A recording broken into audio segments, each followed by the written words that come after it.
of the rope to an ordinary ice cube. Now we put pinches of salt on top and wait for the reaction, during which the ice melted a little. But not everything is so simple. If you pull the rope, you'll realize that the cube is frozen to the rope, and very hard. No matter how you swing it, it won't fall off. And now, let's take a bigger cube and add salt that will need more than a couple of pinches. We will distribute it and attach an ordinary towel on top. We will firmly press it and turn it over so that the cube presses with its own weight. After about 2 minutes, the cube froze to the towel. And it can even be lifted into the air. Incredible reaction of ice with salt.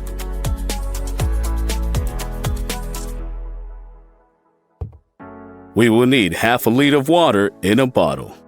Let's leave it for about 4 hours and then put it in the freezer for another hour and a half.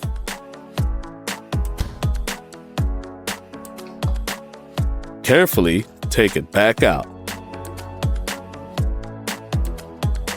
Now strike one light blow and the water starts to freeze right in front of your eyes. Incredible, isn't it? Or you can hit the bottle on the table and get the same effect. And if you try to pour this water into a glass, it will begin to form an ice column. Carefully pour this water into a glass and then attach an ice cube to the surface. The water begins to gradually crystallize, and after a couple of seconds, the cube quietly stays on the solid surface.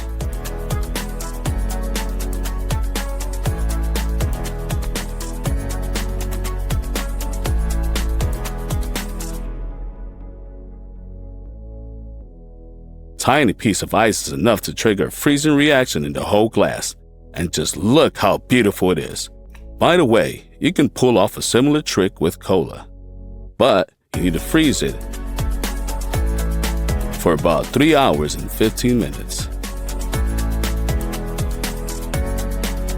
Open the lid by activating the gases. And then abruptly close it.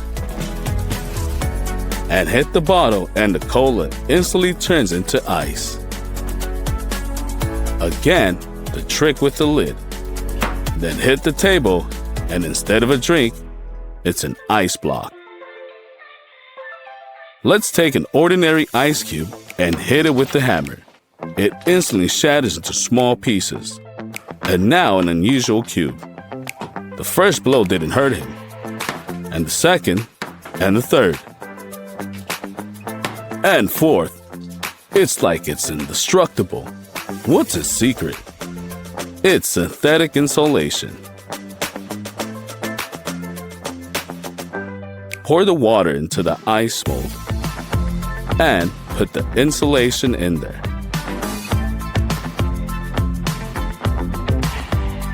We fill it to the top and fill it with water all the way till the end. We'll freeze it and take our cube out. It looks like an ordinary ice, but even a hammer can't handle it. It's amazing how much its properties have changed from a piece of insulation.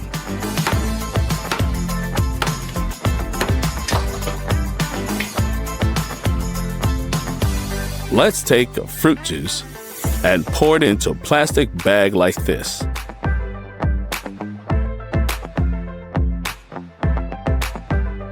Let's put the bag in a bigger bag and now surround it with ice. Evenly distribute it over the entire area of the packaging. It is important that the juice bag remains exactly in the center. And now add salt to the ice at a decent amount.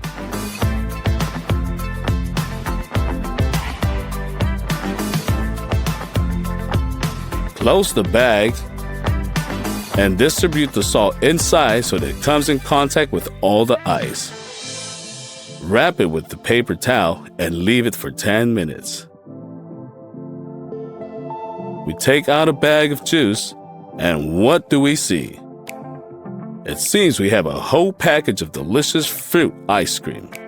In just a couple of minutes, you'll lick your fingers.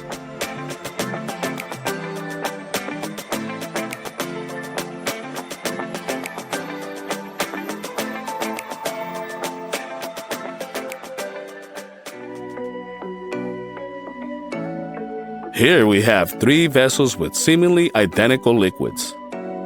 We gently lower a raw egg into each one of them, gently lowering them along the wall. And now let's add ice cubes here. In the first vessel, we have alcohol, egg, and ice drowned. In the second, there's fresh water. The ice has surface, and the eggs in the bottom. And in the third vessel, we have salt and water. There's ice and egg on the surface. Pour into a glass of water to the very edges and drop an ice cube into the water.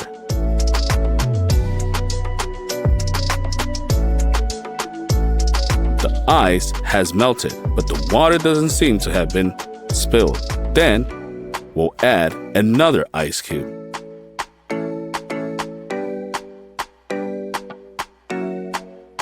Has melted, but the water's not overflowing yet, so immediately the third one.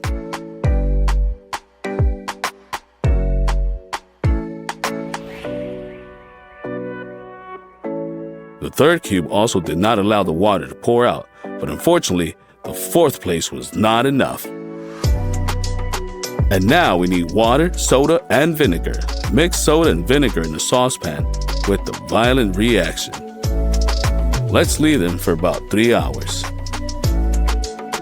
When the reaction is over and we got this mass, to which we will add more water.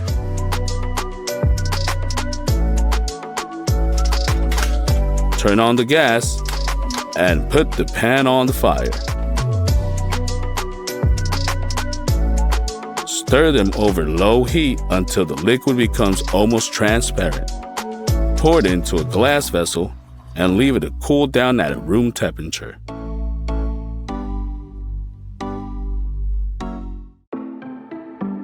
Pour a little of our liquid on the surface and it immediately begins to crystallize.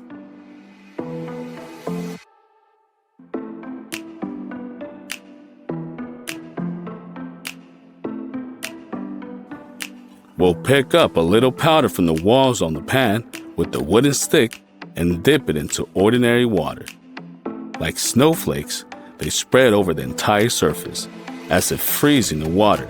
Look at this pattern.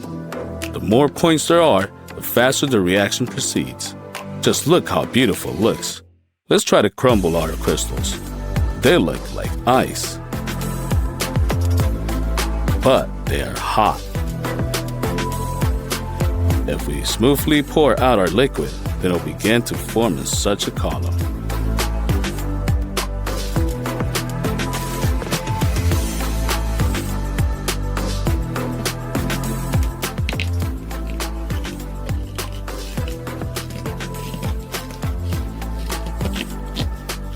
The freezing is just instant.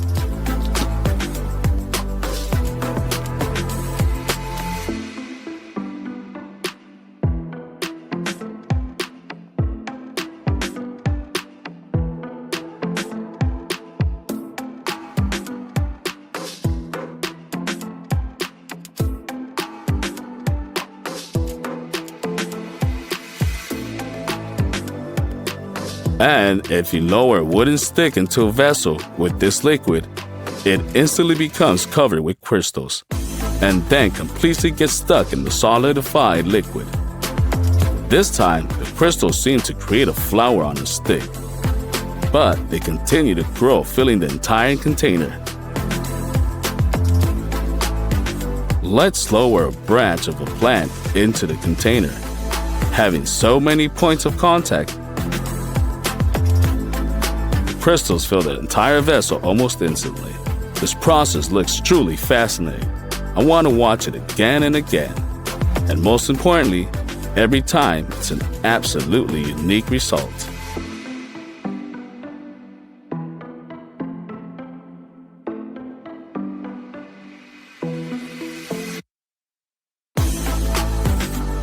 Just fascinating.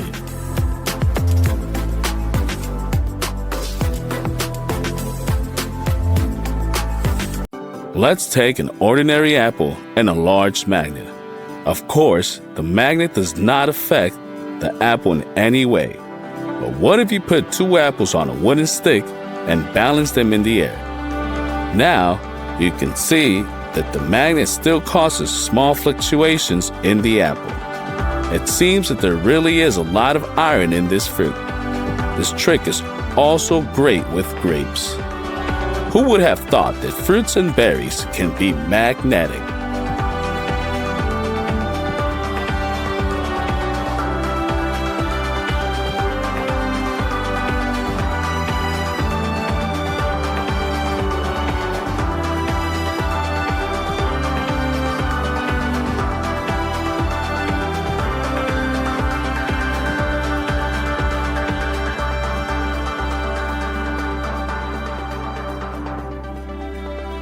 We will install the magnet on the stand and take a couple of needles on a thread. As you can see, they immediately begin to reach for it, pulling the threads. Now we're heating up the needles as it seems they're starting to lose their interest in the magnet. And they fall completely. If you hold magnet over matches, then no effect will follow. But if you let them burn out, they immediately require magnetic properties.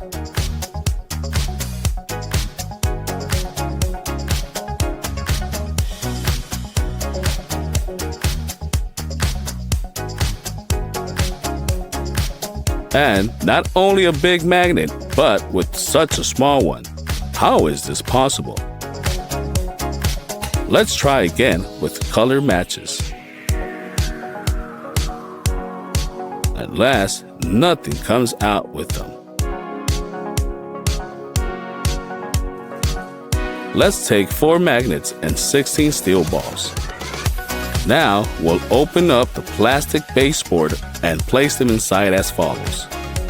Push a lonely ball to the nearest magnet and bam! All the balls have changed their position. And the extreme one flew out the baseboard at a decent speed. This is a real magnetic rifle.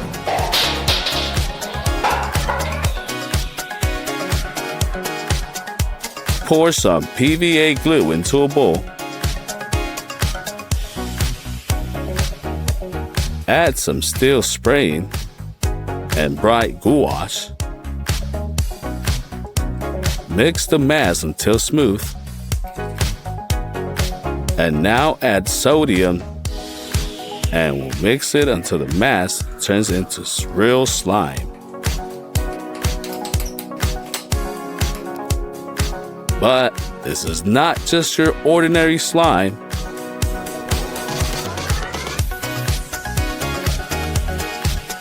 It's worth bringing a magnet and see what happens. Slime envelops any source of magnetism like a living slime. It's not easy to tear it off now.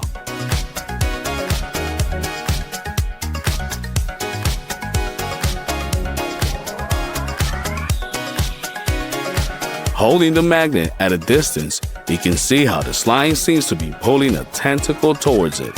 Because of this, it really looks like something's alive. Just look how strongly this mass is drawn to the magnet. Much more interesting than your usual slime, right?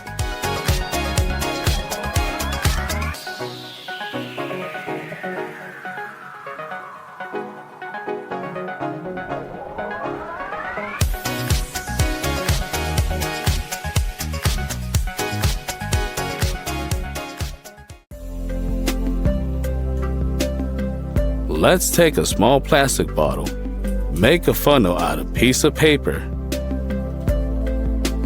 and pour some printer ink inside. Using a syringe, add alcohol inside until the bottle is filled.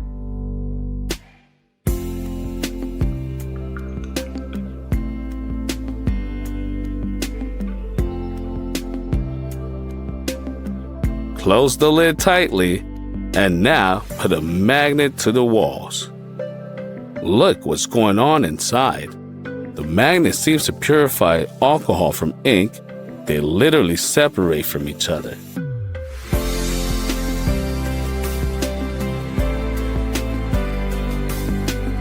See how beautiful it can look, like a black waterfall that is directed upwards. All ink, no matter how well it has been stirred, will still be attracted to the magnet.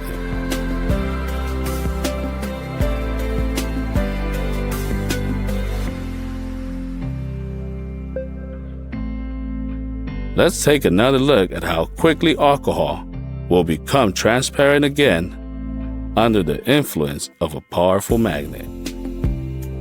An amazing sight, like a liquid hourglass. Let's take a new batch.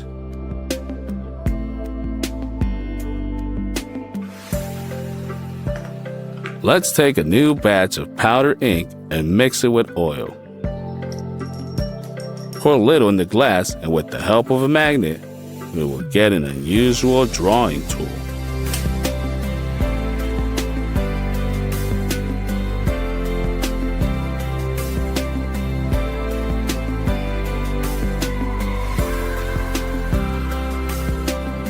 We do not recommend repeating this trick at home. We will bring the magnet to a laptop screen and it immediately goes out. Even a small magnet is enough. But remember that it can end badly for technology. Mysterious things also happen to a smartphone. When a magnet approaches, the screen goes out and lights up again. Let's take an ordinary magnet. As you can see, it is perfectly attracted to iron. But what if we heat it up, the same way we heated the needles? After the magnet has become so hot, it's no longer attracted to iron. But even after it cools down, the magnetic properties will not return. Even another magnet can't move it anymore.